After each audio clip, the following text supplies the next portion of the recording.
Hello, everybody. Welcome back to the Bad Bookers Wrestling Podcast. My name is Jack, and today we are reviewing Monday Night Raw. A very good Monday Night Raw, in my opinion. It did its job, and it felt like it was worth watching, which you don't get from Raw many weeks. But we'll jump straight into it. We kicked off the night with the Shield coming down to the ring, and from the start of the night, there was a lot of planting of seeds, if you will, to a potential Dean Ambrose heel turn.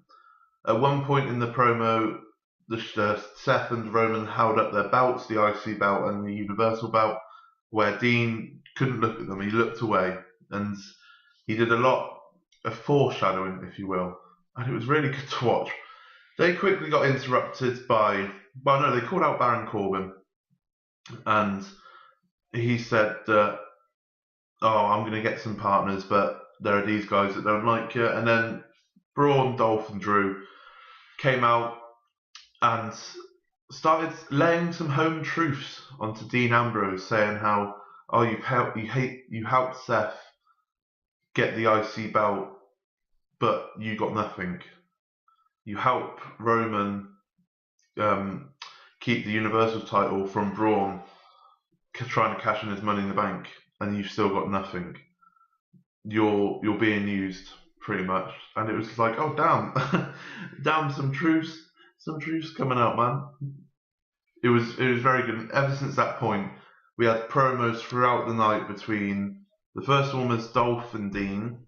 Dolph trying to convince Dean to turn his back on the Shield. We then had, was it Drew and Dean? No, we then had Dolph and Seth, with Seth telling Dolph that he should betray Braun and Drew. No. Right, let me do this again. Right. We had Dolph talk to Dean to say that Dean should turn his back on the Shield. We then had Seth and Drew, where Seth was telling Drew to turn his back on Dolph and Braun because he was being used by Dolph and Braun. We then had Drew and Dean, with Drew telling Dean to turn his back on the Shield again, and that Seth's come to speak to him because of reasons, I guess. And yeah, it was a lot to keep up with, but it felt good that there was a continuous storyline throughout the night, and I liked it. I wish Raw was like that most weeks. But we finally had our first match of the night. Finn Balor defeating Jinder Mahal. Finn Balor came out with Bayley, who was his mixed match challenge partner, and Jinder Mahal came out with Alicia Fox even, and Sunil Singh, is it? You would have thought it's been months since they got introduced to Jinder, and still don't know their names. I know the other one's injured, and one, I don't know their names. Do apologise. But Finn Balor defeated Jinder with a roll-up, because once again, Finn can only win by roll-ups, apparently. It seems like every other week he wins via a roll-up. Don't know if I like it. To be fair, Finn Balor's not doing anything, really, is he? So, at least he's getting a match from Raw, I guess. Next up, we had the Riot Squad versus the Bella Twins and Natalya, and Brie Bella decided to punt Liv Morgan in the face twice, legitimately knocking her out, probably giving her a concussion. It was very, very sloppy on Brie Bella's part. There's botches, and then there's botches like this. Like obviously she didn't mean to do it, it was an accident, but she was doing the S kicks, because that's what she does nowadays, apparently. And you know, when every time she kicked, the crowd start chants yes, but for some reason she decided to full on pick up the pace of it and go out of sync of the chants. And the last two kicks was what knocked out Liv Morgan, essentially, and it was hard to watch. And kind of hope that Brie Bella doesn't get in the ring for a couple of weeks, because every week there seems to be a botch or an accident where she's trying to kill herself or someone else. So I don't know. It's if you haven't seen it, go. It's on Twitter, so go watch it. It's not really too nice to see someone getting punted in the face twice, but hey ho. We'll move on to a match between Chad Gable and Connor of the Ascension. First of all, the Ascension got a full-on entrance and a promo, like an interview promo, and Connor won, beating Chad Gable clean inside the ring, in the middle of the ring.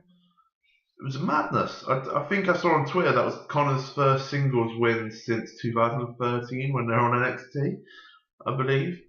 So, like, madness, absolute madness.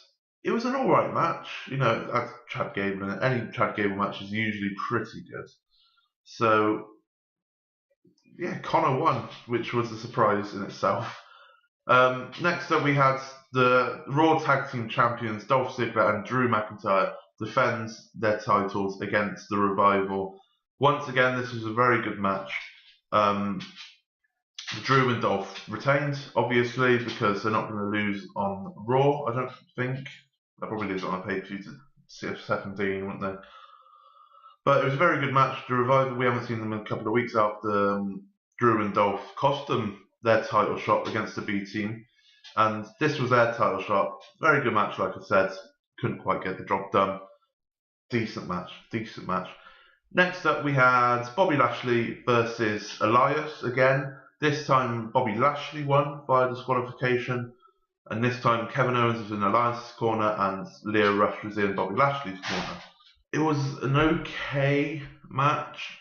I mean, it was all nothing really to complain about. Just, I don't really get where it's going. I guess because, you know, Elias and KO are facing Bobby Lashley and John Cena at the Aussie show, that's going towards that. But it just seems like a bit of a dead kind of feud at the moment. But Leo Rush is very good. He's added a bit more spice to it. And he's impressing me week on week, Leo Rush. And yeah, good to see him on Monday Night Raw.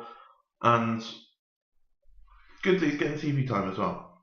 Because he's really, like Bobby Lashley KO, I could live without that fuse. Elias, he's doing something, I guess, so that's good.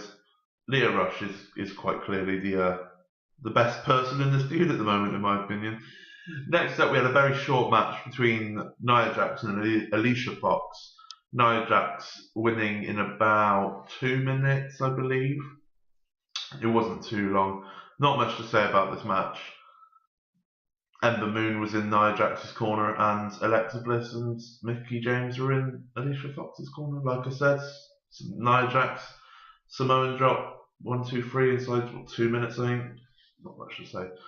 But we'll move on to the main event. It was The Shield versus acting general manager Baron Corbin and his two mystery partners. Who was he going to pick? He picked the tag team of Authors of Pain, the AOP, to team with him tonight to face The Shield. And once again, it was a very good match. AOP looked strong, which was good. They didn't take any shit, which was good. They didn't make themselves look like idiots, which was good.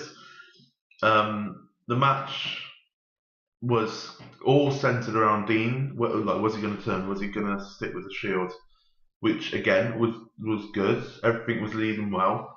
Braun, Dolph, and Drew were sat up at the ramp watching the match. I think earlier in the night, Dolph said to Dean, "Oh, just give us a signal and we'll do our bit."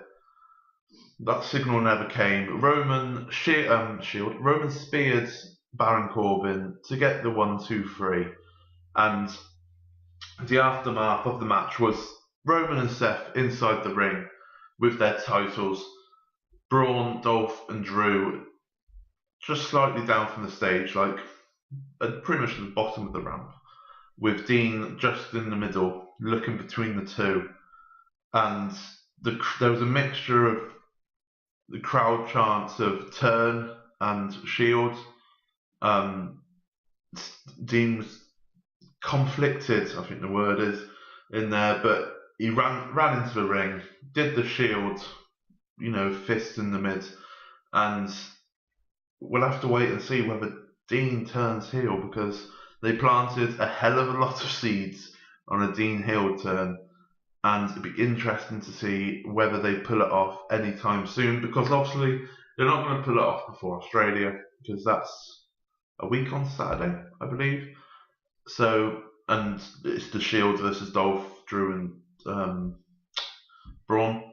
So it might happen there. It might happen the Raw after. We don't know, but it'd be good to see what happens. It certainly makes you intrigued, and certainly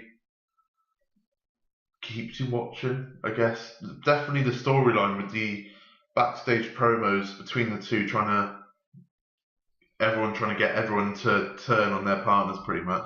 That kept you watching, which is exactly what you want from a Monday Night Raw.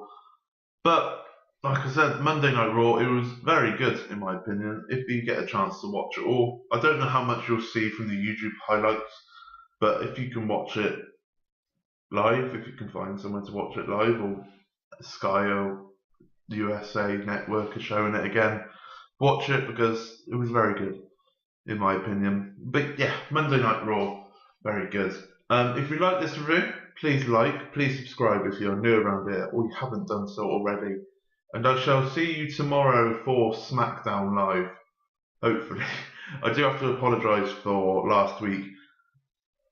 I couldn't be bothered again to do a Raw and SmackDown review. Like, there are weeks where I'm watching and I'm like, I can't really be arsed. Which, if I can't be asked, I can't be asked. But I'm asked to do this one, so I'm going to do it. So yeah. But yeah, like, subscribe and all that jazz. Follow us on Twitter @BadBookersWP. And I shall see you again tomorrow. Thank you and goodbye.